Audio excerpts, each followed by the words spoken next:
3 days before the wedding, I still thought I was a lucky woman. I woke up to a to-do list so long it filled my phone screen. From confirming the flowers and finalizing the reception tables to answering the flood of check-in texts from relatives. Everything was loud, rushed, alive in the way any wedding about to happen is. I had been tired of that chaos before. But that day, it comforted me.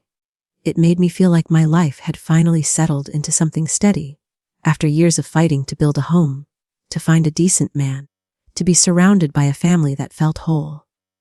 Jacob Ross was the most certain part of that picture, or at least I had believed he was. He wasn't the kind of man who drowned you in sweet words, but he always knew when to show up, when to take my hand on the days I was running on empty, when to say just enough to make me feel like I didn't have to carry everything alone. And Alicia Baker, my sister, was the person I had always believed would stand beside me, even if the rest of the world turned away. During the final week before the wedding, she had thrown herself into helping me with almost everything. From calling to confirm the cake and double, checking the guest list to reminding me to drink water when I got swept up in 100 little tasks. Grace Cooper called me early that morning, her voice warm but firm, reminding me not to take everything on myself. Emma, a wedding is supposed to be a happy day. Don't turn it into a contest to see who collapses first.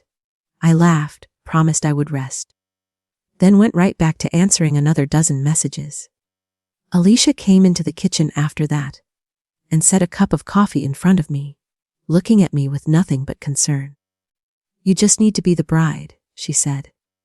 "Let me handle the rest."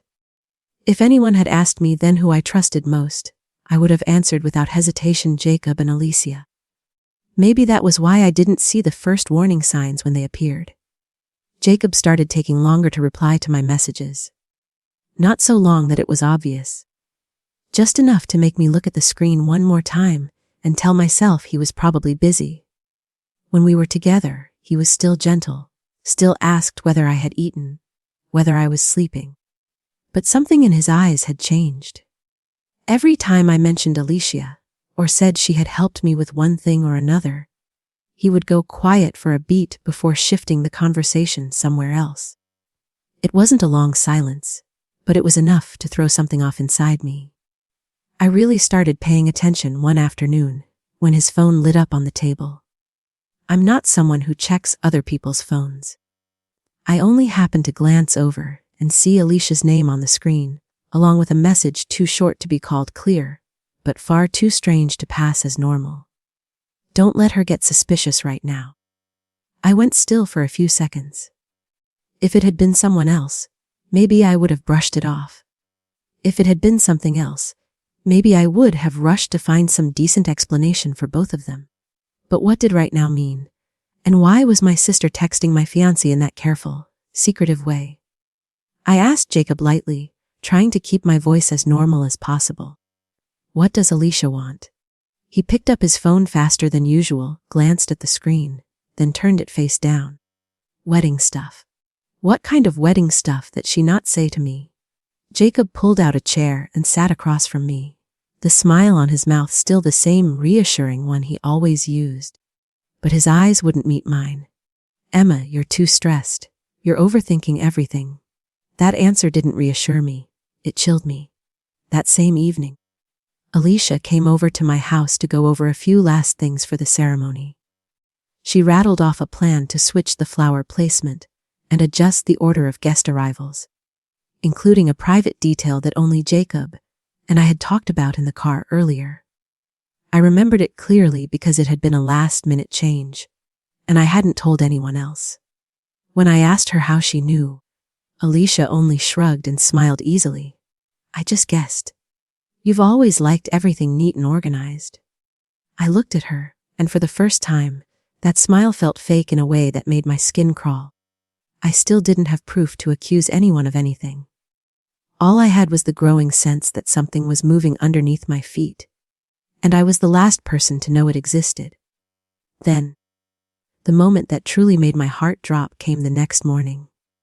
I went back to the wedding venue because I had forgotten a folder of confirmation papers. The hallway behind the main hall was quieter than the front, with only the sounds of staff moving around mixed with chairs dragging and a distant sound check. I had just rounded the corner when I stopped short. Jacob was standing very close to Alicia, much too close for a future brother-in-law and the bride's sister. His hand was wrapped around her wrist, not in some accidental brush, but holding her there as if he was stopping a conversation from ending. I didn't hear everything that had been said before that. I only heard Alicia say in a low, sharp voice, "You promised you'd handle this." Jacob answered, "Just give me a little more time." I stood there frozen. Not because they were embracing, not because it was some glaring scene out of a cheap nightmare. It was the hidden intimacy, the familiarity in the way they spoke to each other, that left me numb. It told me this wasn't the first time. It had been going on long enough that neither of them was clumsy about it anymore. I must have made some kind of sound, because Alicia turned first. Her eyes flicked to me, and for one brief second, I saw the panic plainly. But it disappeared so fast that if I hadn't been fully alert, I might have thought I imagined it. Then she said, with a calmness so cruel it cut, "You picked a great time to show up." Jacob let go of her wrist and stepped toward me like he was about to explain. I looked at him, heard the blood pounding in my ears like surf, but strangely, I didn't cry. And I didn't scream. Every feeling inside me had been compressed into one hard, frozen mass. If I made a scene right then, they would have time to deny it, time to twist the story until I was the paranoid one. The oversensitive bride cracking under wedding pressure. I understood that almost immediately. And I also understood that if I wanted to know how deep this betrayal really went, I had to stay silent a little longer, even if the price of that silence was the feeling of being torn apart from the inside. I picked up the folder from the table and said only one thing. "I still have things to do." I left before my knees gave out. On the drive home, I didn't turn on music, didn't call anyone, didn't let myself fall apart. I started replaying every small detail from the past few weeks. All the times Jacob claimed he was busy, all the times Alicia knew too much, all the looks that vanished the second I walked into a room. None of it felt random anymore. The pieces were fitting themselves together into a shape I still wasn't ready to name, but it was clear enough to make it hard to breathe. That afternoon, I texted Jacob that I wanted to be alone and rest before the wedding. He replied almost immediately, so quickly it felt like he had been waiting for the chance to stay away from me. Alicia also texted, asking if I needed her to come help with the final organizing. I stared at the screen for a long time before replying with one short message. No need. That night, from my bedroom window, I saw Jacob's car stop a short distance from my house, then pull away less than a minute later. He didn't call. He didn't text to say he had been there. I put on a coat, grabbed my keys, and followed him at a distance far enough not to be noticed. My heart was pounding against my ribs like a fist, but my mind had never felt so terrifyingly clear. I followed them to a place no one would have expected me to appear. And when I saw Jacob and Alicia walk into a private meeting with a familiarity so painful it made me sick, I understood that my wedding day had started being stolen from me long before I ever realized it. I stood frozen for a long time behind the half-closed door, so long that both my hands had gone numb, and still I couldn't make myself loosen my grip on my phone. At first, I kept reaching for some kinder explanation, that I had seen wrong, that the kiss I saw last night had just been a moment of madness, that Alicia Baker still had enough limits left to stop before the edge. But then I heard her voice from the dressing room in the bridal studio, low and clipped, calm in a way that made my skin crawl. "You have to admit it.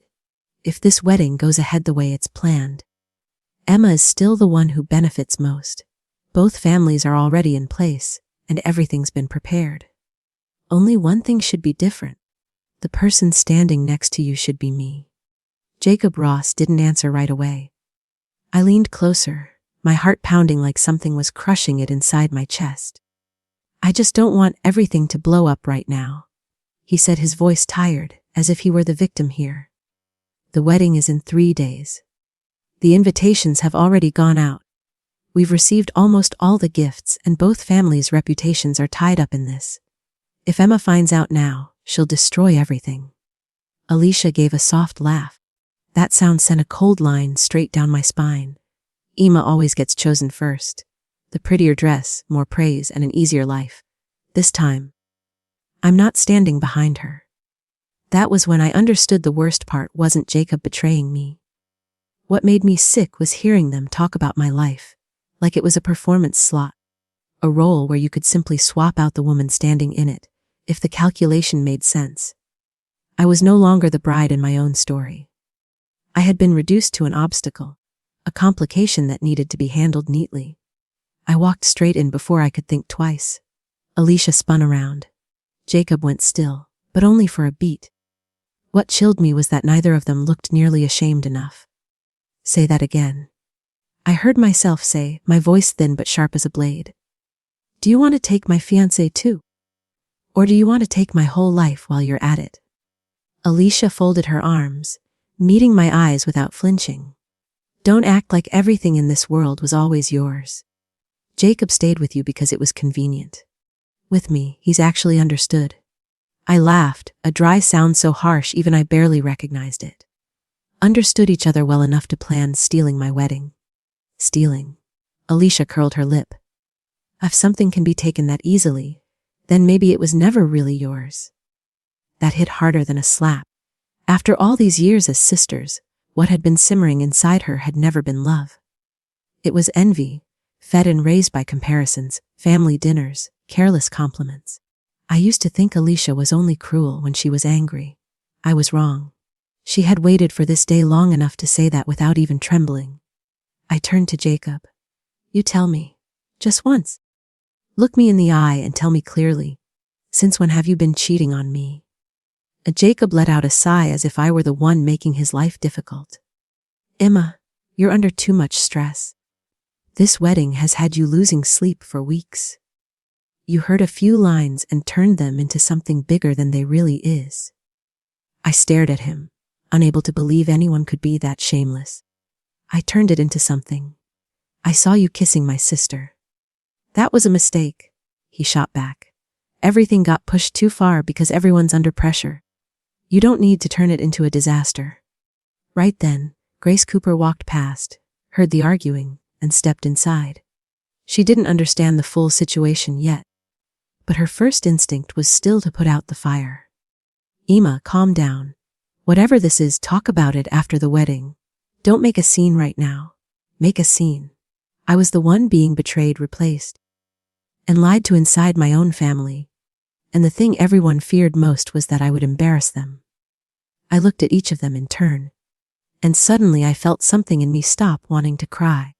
Asking for honesty from people who had chosen lies was the stupidest kind of pain.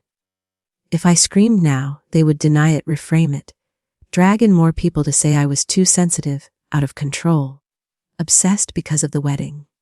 And in the end, I would be the one expected to apologize for ruining the atmosphere. I turned and walked out. Alicia called after me, her voice edged with triumph. "Emma, if you were mature enough, you'd understand that some things happen because they were always meant to." I didn't turn back. In my mind, a cold idea was taking shape. A wedding gift. Not flowers, not a card. Not silence. Something that would force them to stand in the middle of their own truth, in front of everyone they were trying to deceive. My phone vibrated right then. A screenshot had been sent from an unknown number. I opened it, and the blood in my body seemed to freeze. It was an old message history between Alicia and Jacob, time-stamped months earlier, before the day I had even tried on my first wedding dress. I stared at the dates on the screen and realized this betrayal had crept into my life far longer ago than what I had just witnessed. I didn't storm out and confront them that same night. I didn't call anyone and sob, like someone whose whole life had just been ripped away. I went home, locked the door, turned off every light in the kitchen, and sat alone in front of the wedding planning board, still hanging in the dining room. The colored notes were all still there, flower choices, seating chart, guest arrival times, vendor names. Everything was still neat and orderly, as if my life hadn't just split down the middle. I picked up a marker, but instead of adjusting the menu or the chair count, I started circling the dates Jacob had changed plans, the payments he said he'd already handled, the times Alicia inserted herself with that honey, sweet voice and claimed she just wanted to help take some pressure off. I opened my laptop and logged back into every wedding email, invoice, appointment, and transfer record. Before this, I had trusted Jacob enough to let him take the lead on a lot of details because he always seemed calmer, more reliable than I was in the middle of all that tangled paperwork. But once I started connecting the dots, I found something ugly. Some payments had their recipients changed at the last minute.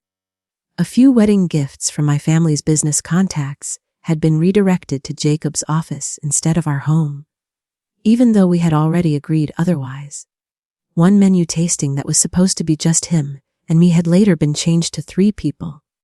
The third person was Alicia. I scrolled through the transaction history so slowly my hands went cold. One deposit had been increased. A so-called event media fee had appeared that I had never approved. A list of Jacob's business guests had been added alongside the close friends of both families. I stared at the screen and then laughed a dry, hollow sound that was more frightening than crying. He hadn't just betrayed me in bed or in those stolen touches behind closed doors.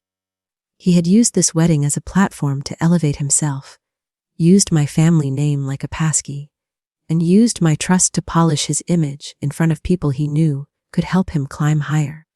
That was the moment the pain changed color. I no longer felt like someone who had simply been left behind. I felt calculated on.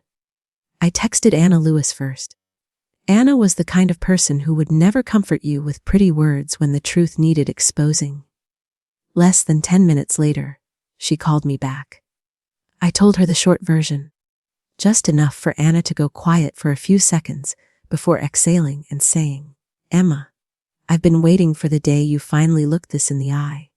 It hurt, but I needed to hear it." Anna said Alicia had been jealous of me for a very long time, not the sudden kind of jealousy sparked by a man. This was something low-burning, built up over the years. Family dinners where I was always given the responsibility because Emma is more dependable. Times Alicia messed up, and the family still turned to me and told me to be the bigger person because I was more mature. "You think she wants Jacob?" Anna said, her voice flat and cold. "No, she wants the feeling of standing where you were supposed to stand." After that, I met Grayson Ward at a small cafe near the office district.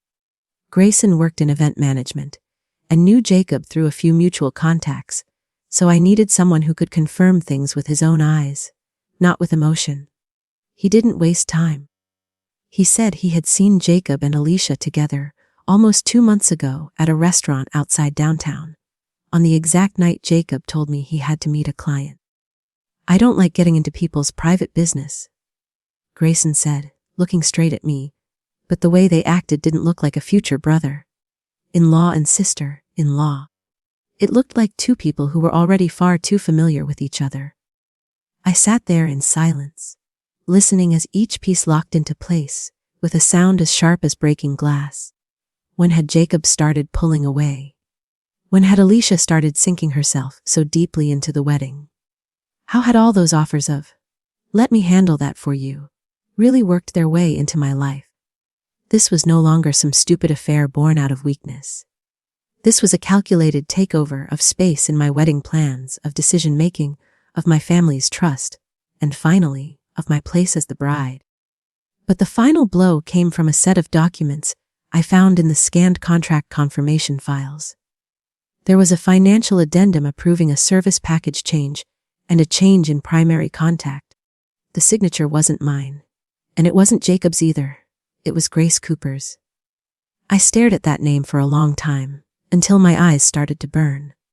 Grace was the person I respected most in the family. The one who had always been gentle with me since I was little. The only person who had ever told me I didn't have to be exceptional to deserve love. If I used all this evidence to expose Jacob and Alicia right there at the wedding, that signature would come into the light too. And then, whether Grace had been deceived or had only helped them by accident. She would be dragged down with them.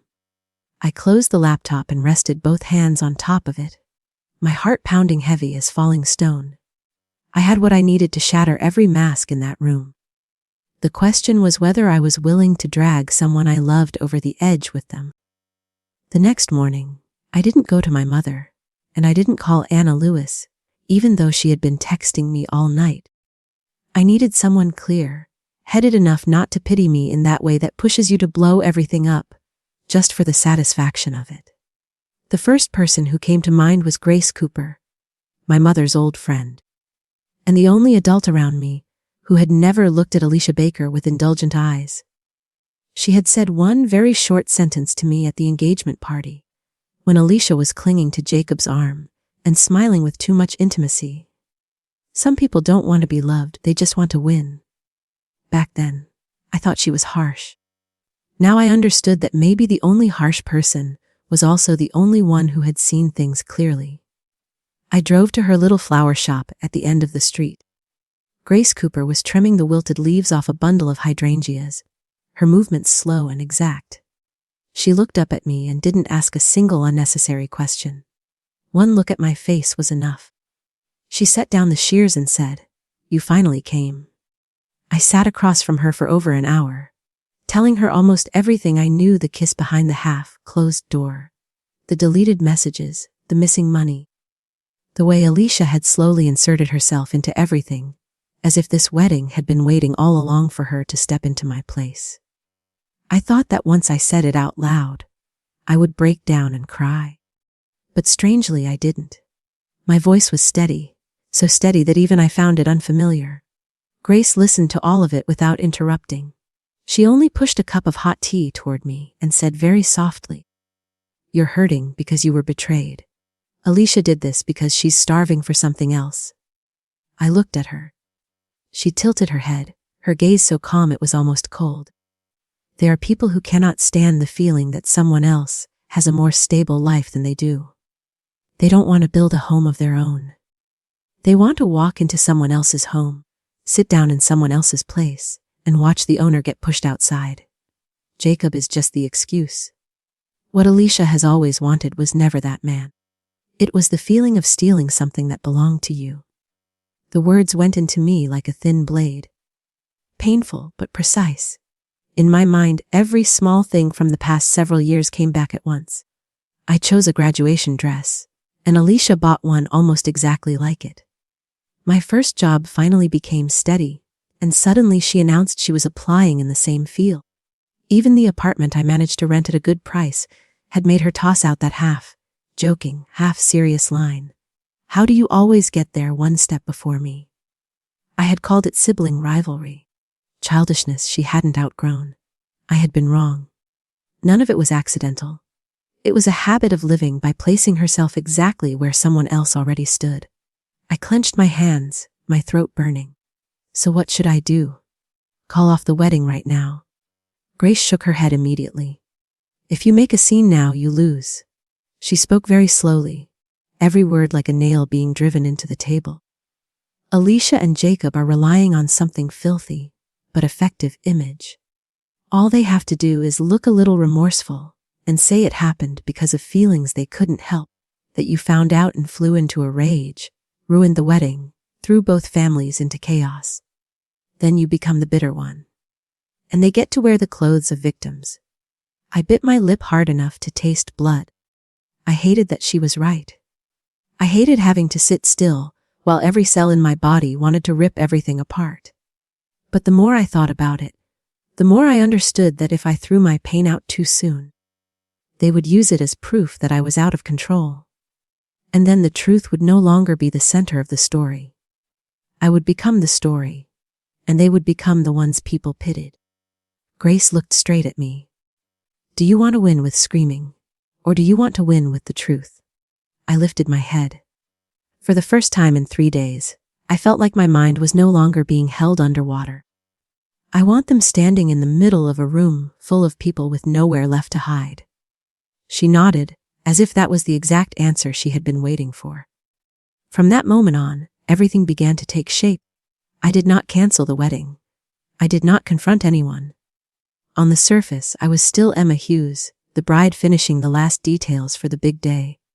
I answered messages, confirmed the flower delivery time, checked the seating chart, and even smiled when Alicia sent me a picture of herself, trying her hairstyle again, and asked, "Do I look too old like this?" I stared at the picture for a long time before replying with exactly 2 words. "It suits you." Inside, I began arranging each layer of the truth. What needed to be made public in front of everyone, and what I would hold back so that if they denied it, I could slam it down on the table. The hotel receipt, screenshots of messages, the audio clip of Alicia saying, "At least I won't have to go through all the trouble of planning everything from scratch." The receipt from the joint account Jacob had secretly used to pay for a different ring resizing. I wasn't collecting it like a madwoman.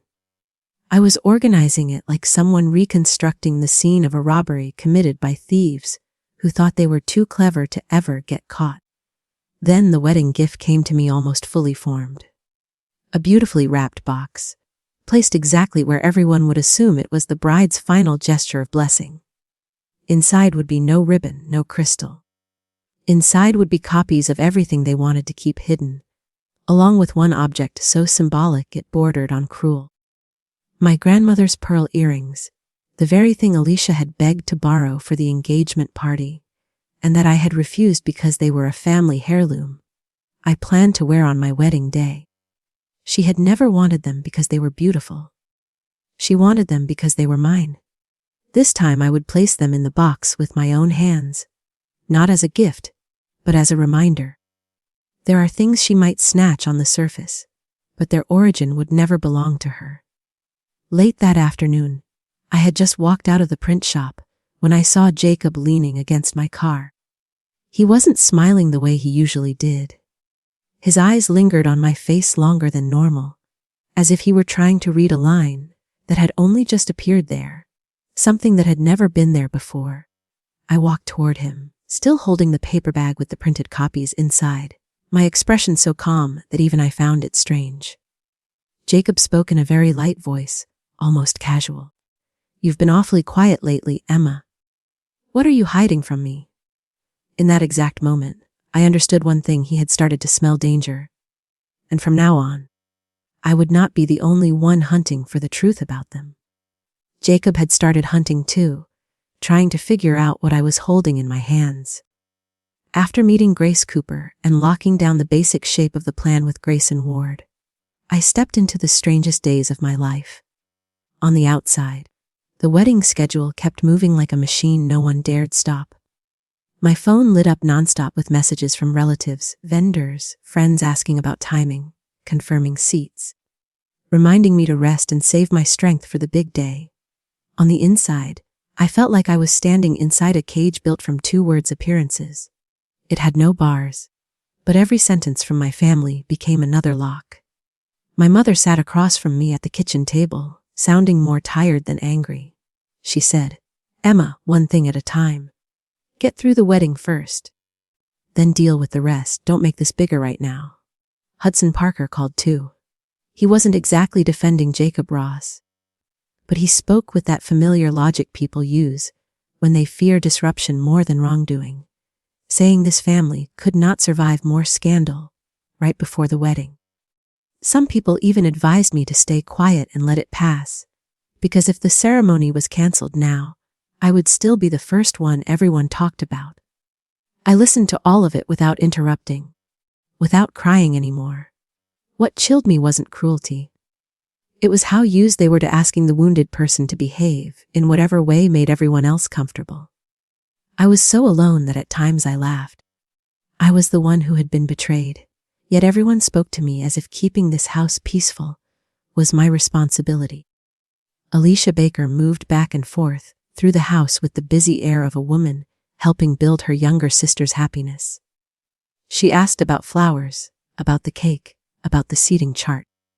Her voice so light, and even that if I hadn't known the truth, I might have felt grateful. Every time I looked at her, I remembered something Grace had said: some people do not need to be loved. They only need to feel like they've won. Jacob started trying to approach me once he realized I was no longer demanding explanations.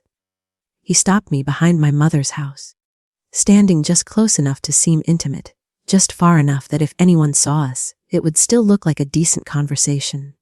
Jacob lowered his voice. "Emma, I know you're hurt, but things aren't exactly the way you think." I looked straight at him. "Then what exactly are they?" He swallowed, then tried a different tactic. "Alicia is a mess right now. The whole family is under pressure.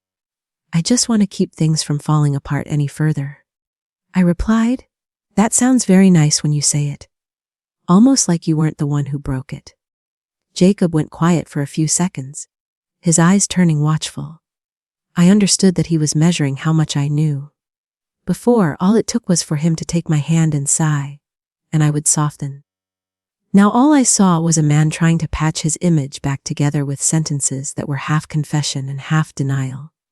He continued, "If you still want to get married, I'll make it right."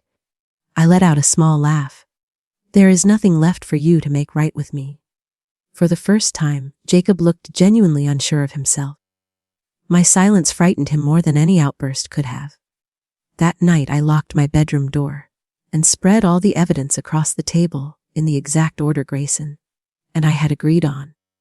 The messages between Jacob and Alicia, the hotel receipts, the transfer records, screenshots of the times they discussed changing seat assignments, changing the recipient name on contracts, and every line of text that proved this was not an impulsive mistake, but a betrayal they had prepared for. I separated everything into layers. The first made people suspicious, the next forced them to understand, and the last gave no one any room to deny it. The wedding gift could not be some emotional explosion. It had to be a door slamming shut in their faces, elegant, precise, and public enough that no one could twist it afterward. I texted Anna Lewis to confirm when she would arrive. I called Grace Cooper and asked her to hold on to something until the exact moment it needed to be brought in. I went through the guest list again, marking the people who absolutely had to witness it, the people whose voices would matter if Alicia's side tried to reverse the story. I was no longer a bride preparing for a wedding. I was someone tightening every link in the net around two people who thought they were too clever to be caught. Just before midnight, Grayson sent me a hallway security video from the hotel. It was from the night Jacob had told me he had to meet a vendor urgently. In the footage, Alicia stepped out of the elevator first, and Jacob followed less than a minute later. They stopped at the room door and exchanged a few words. The audio was unclear, but the timing and their body language were cruelly clear. There was another video, shorter, taken in a parking lot 2 weeks before the wedding. Jacob handed Alicia an envelope, and she smiled and said one line with perfect clarity. "As long as Emma stays quiet long enough, everything will belong to me." When I finished watching, I set my phone down, oddly calm. The final piece had slipped into place. They had both thought I was the slowest person in the room. They had no idea when I stopped being the woman begging for the truth. The next morning, Alicia leaned close to my ear, while the whole family pretended to stay busy with the last-minute wedding preparations. She smiled, her voice so sweet it made my skin crawl. "Some positions were never yours to deserve in the first place." I held her gaze for a beat longer, then smiled too. In my mind, one thought rose with perfect clarity: yes, because the bride's seat today was no longer where I intended to stand. It was where she was about to be exposed. That morning, I arrived at the wedding hall nearly an hour before the ceremony was due to start. Everything was unfolding exactly the way a beautiful wedding always does. The flowers were being adjusted into perfect symmetry, the glassware lined up in neat rows, servers moving quickly but lightly on their feet, both families smiling and chatting just enough to keep the atmosphere cheerful. If you were only looking from the outside, you never would have guessed the entire place was stretched tight as a wire at its breaking point. Jacob Ross stood near the stage, looking calm in a way that felt almost artificial. He shook hands with a few older guests, bowed his head now, and then to accept their congratulations, his face still carrying that polished courtesy, that had once made me believe I had chosen the right man. Alicia Baker, meanwhile, stood among a group of friends, smiling brightly. The kind of smile worn by someone who thinks she has already won. Her confidence was slick, almost offensive, as if in the past few days no secret had ever come close to suffocating her. When I walked in, several heads turned at once. Some people looked surprised, some uncomfortable. Some looked at me the way people look at a threat they hope can still be calmed down. My mother tightened her grip on the strap of her purse, trying to keep her face neutral. Hudson Parker gave me a slight nod, and in his eyes was the heaviness of a man who knew this day would not end peacefully. I smiled at all of them, so calm that some of them started losing their composure in my place. I didn't ruin it too early. I sat where I was supposed to sit, listened as the music rose, listened to the MC recite those familiar blessings, listened to the soft scrape of chairs as the guests settled in. I let the ceremony reach that precise moment when everyone believed nothing could change anymore. I didn't want what happened today to feel like an impulse. I wanted it to be an ending. When it was time for the thank you speech, I stood up first. A murmur rippled through the room, then slowly died away, because everyone assumed this was one last decent gesture. Some belated act of acceptance to preserve appearances. I picked up the slim cream, colored box I had prepared in advance and walked straight toward Alicia. She looked at me, the corners of her mouth lifting, false pity flickering in her eyes. I placed the gift box in her hands and said each word clearly. "This is your wedding gift, Alicia."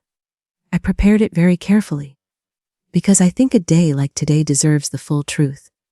The smile on her face stalled. Jacob took a step toward me, lowering his voice. "Emma, don't turn this into a spectacle." I turned to look at him. "The spectacle started when you slept with the bride's sister, Jacob. I'm just the one refusing to let it end in applause." The whole hall went silent. I opened the gift box and pulled out the first item, a stack of printed messages. The first lines were still vague, but more than enough for anyone to see they had crossed far beyond the line. The second item was a hotel receipt, dated exactly during the time Jacob claimed he was away on business. The third was a copy of a transfer from the joint account meant for the wedding into a card Alicia used. By then, the whispering was no longer quiet. Alicia clutched the box, her face drained white. "Did you fake all this just to get revenge on me?" I looked straight at her. "If you want to deny it, keep denying it. I prepared one more gift for you." Grayson Ward stepped forward from the back row and handed me a phone that was already connected to the large screen. I didn't need to look at Jacob again. The sharp, crowded sound of his breathing was enough to tell me he knew exactly what was about to happen. The recording rang through the wedding hall, clear enough that no one could pretend they had heard it wrong. Alicia's voice came first, sharp and triumphant. "Emma is always the one people love more. If I get Jacob before the wedding, then for once I'm the one who wins." Then came Jacob's voice, colder and more calculating than anything I had ever imagined. "She trusts me completely. Once we're married, dealing with her family's finances will be much easier. But if things turn another way, I still need to stand with whoever benefits me more." Someone shot to their feet. Someone else swore out loud in the middle of the ceremony. My mother covered her mouth, eyes wide as if she had just been slapped. Hudson Parker stood frozen, his face gone gray. Jacob lunged toward Grayson, but Ezra Marshall stepped in and blocked him.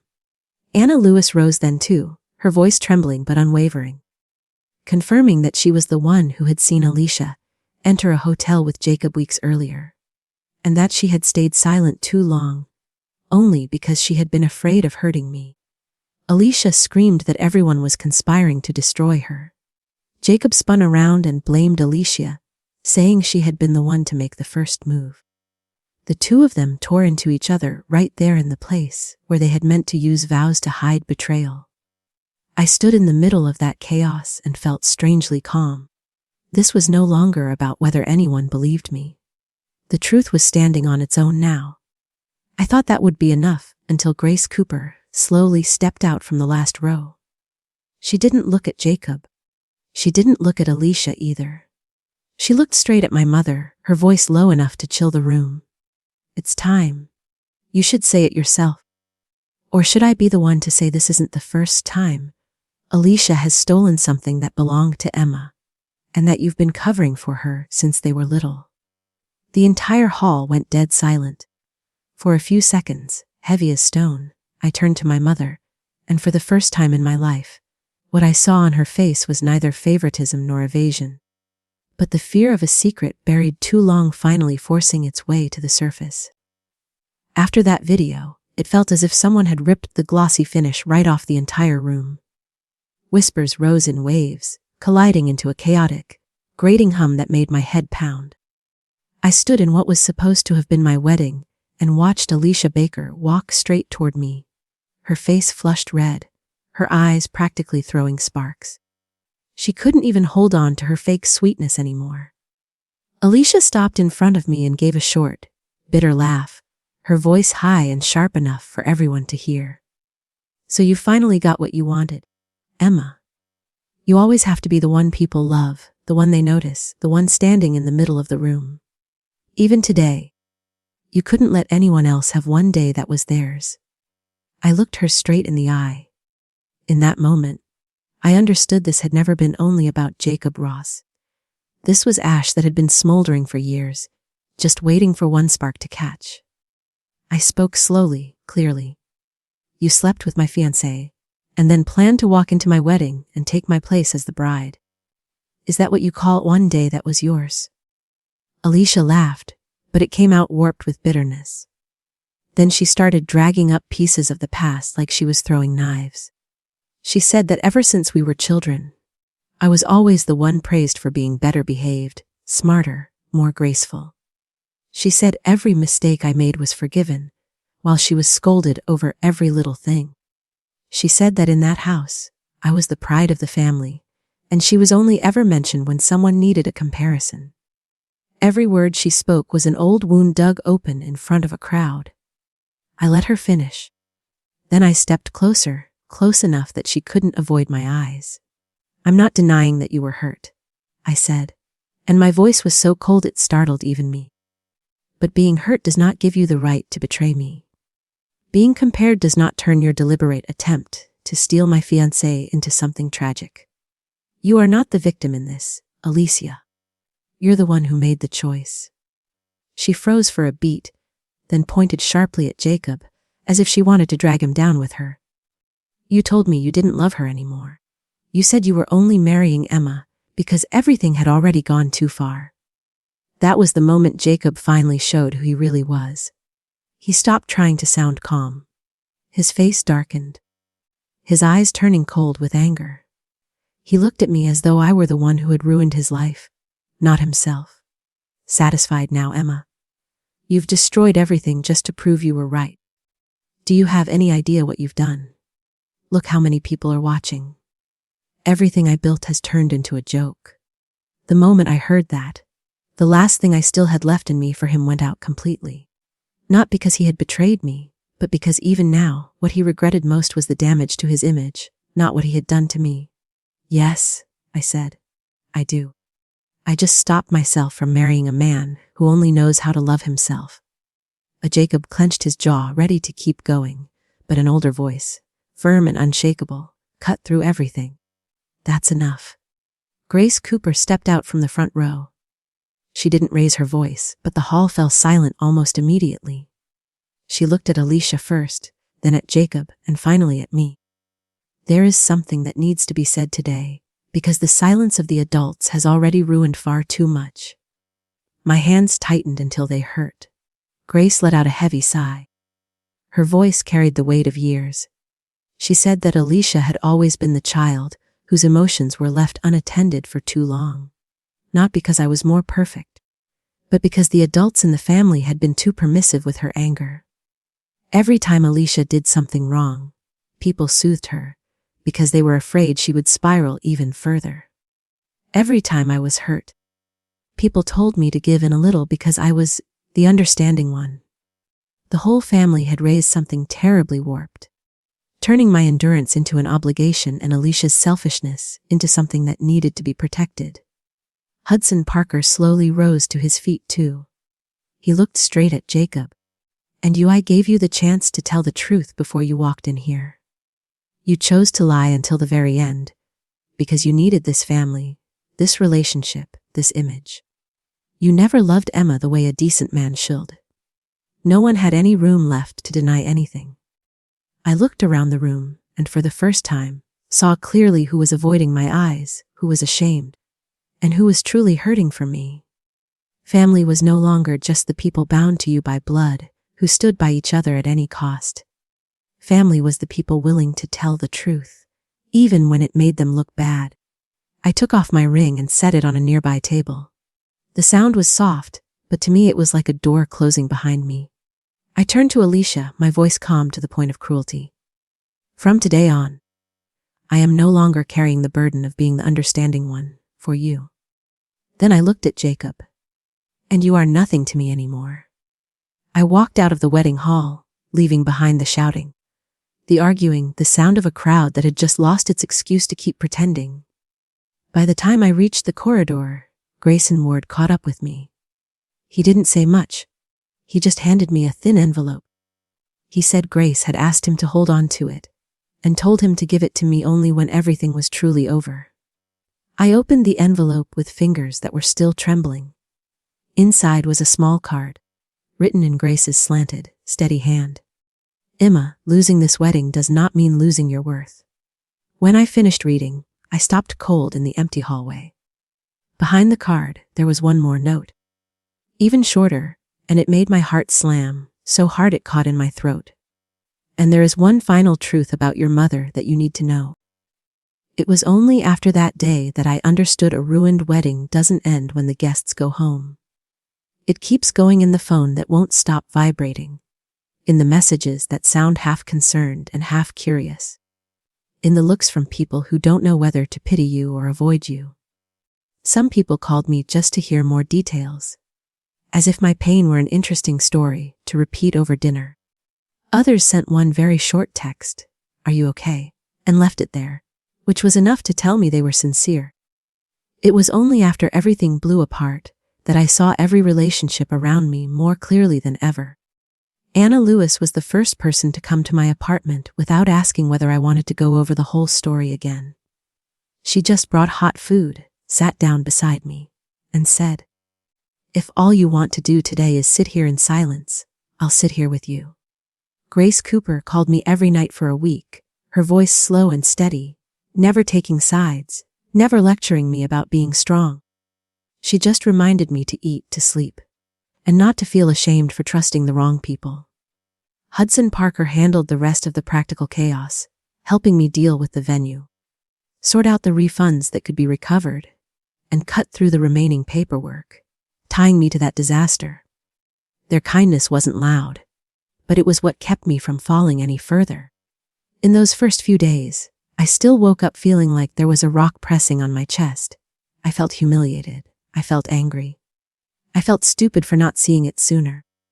Sometimes I would stand in front of the mirror for a long time, looking at the woman staring back at me and asking why she had let things go that far. Then I understood that healing doesn't begin with forgiveness. It begins with admitting that yes, I was truly hurt, that yes, I had truly lost something, and that I had every right to grieve it.